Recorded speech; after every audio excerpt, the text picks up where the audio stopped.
Hi, and welcome to episode 3 of Kronos Talks. In the last episode, we talked about the different reasons that people borrow money. We put them in a Venn diagram of investment, or speculative, or consumptive purchases, and we put the car specifically and squarely in the consumptive category, which is a little bit controversial because people do need a car to live, to get to their job, etc. So in this video, I'm going to defend my position a little bit and talk about the financial impact of buying and owning a car.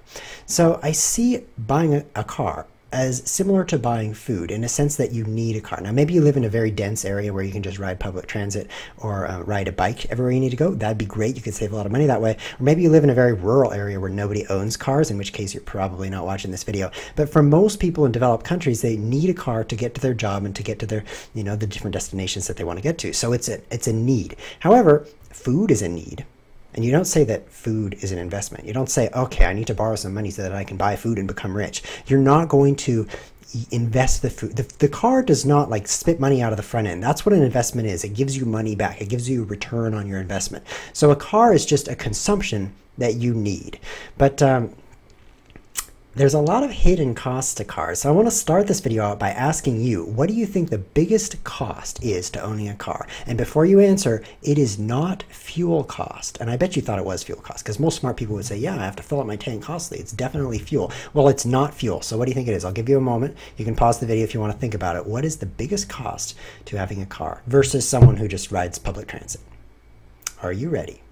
Well, this Wikipedia article, I highly recommend it. It's called Car Costs. I'm putting a link in the video description below the video, is a breakdown of all the costs of owning a car. And you can see in this table on the right here that the biggest cost is called depreciation, $186 per month on average, versus fuel, $150. What in the world? More than fuel is depreciation. What is depreciation? It's simply the loss of value of the car. And it's amazing because you don't even notice. You could own your car for 5 years, it's sitting out there in the driveway or in the garage, and this biggest expense is not coming out of your bank account. You notice it when you say, wait a minute, my car is worth that because I paid this for it. That is depreciation at work. It's simply the loss of value of whatever it is you're owning.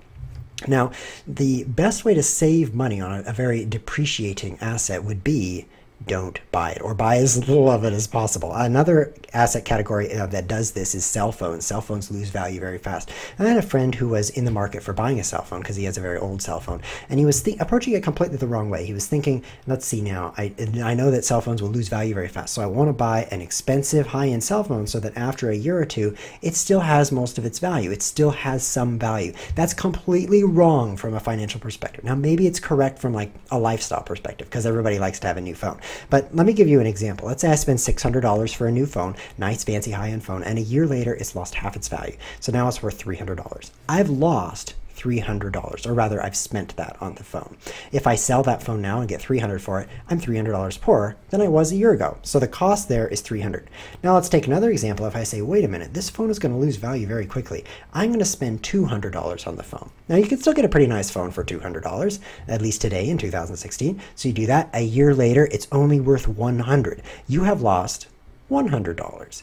And you cannot lose $300 on a phone if you spend $200. That's because even if it depreciates fully, 100%, it's worthless after a year, it's still not going to lose you $300. So actually, to minimize your costs, you would buy as little as possible. Now, there's a huge difference between a car, what's nice to have, and a car, what you need. Just a huge, huge spread in difference. To demonstrate that, I'm going to give you another quiz. The question is, what is the average price of a car in the United States? Average price of a new car. So, you go out in the car lot, all the cars are new. What do you think the average price is that's spent on a car? Are you ready for the answer? Pause the video if you want to take a little time to think it over.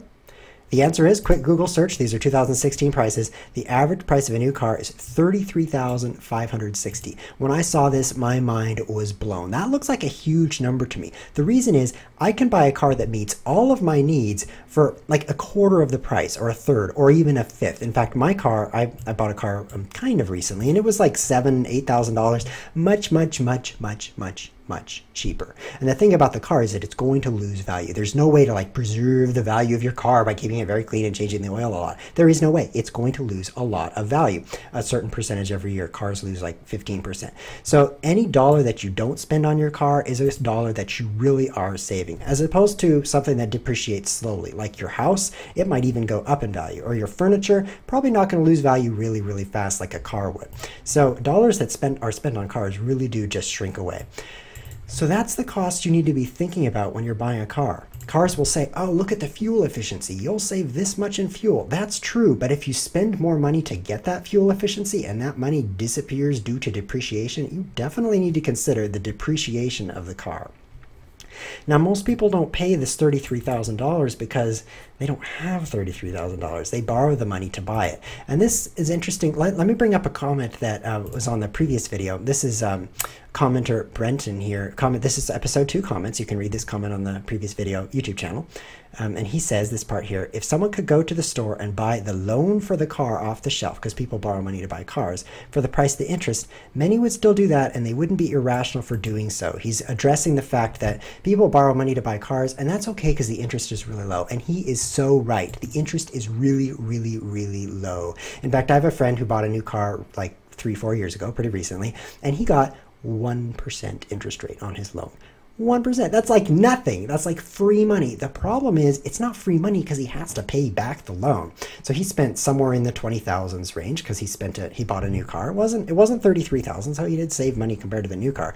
But the average new car, I mean. The problem is his car has depreciated just like everybody else's. So his savings in the interest rate didn't even matter compared to the cost of depreciation. And if he goes to sell his car today, he will probably get more than $10,000 less than he paid. And that's $10,000 that's just disappeared. He's just used it up because it's depreciated. So I think the takeaway for this video is think about the loss of value of the car when you're buying the car. And think about if you really want to be spending that money for the car versus something else. Because if you think about like the other things you like to do with your money, like let's say you love skiing. Skiing is an expensive hobby. It costs a lot of money to go up on the mountain and, pay for the membership, whatever it is. I don't ski. I don't know anything about that. Or skydiving or some expensive hobby. You can really get into that for those $10,000. You can really get a lot of enjoyment out of that money versus the car that's just you're only going to spend a little bit of time in it per day of your life, hopefully. I mean, if you spend more time in your car, studies show you're going to be less happy than people who don't spend quite so much time in their car. So really the takeaway is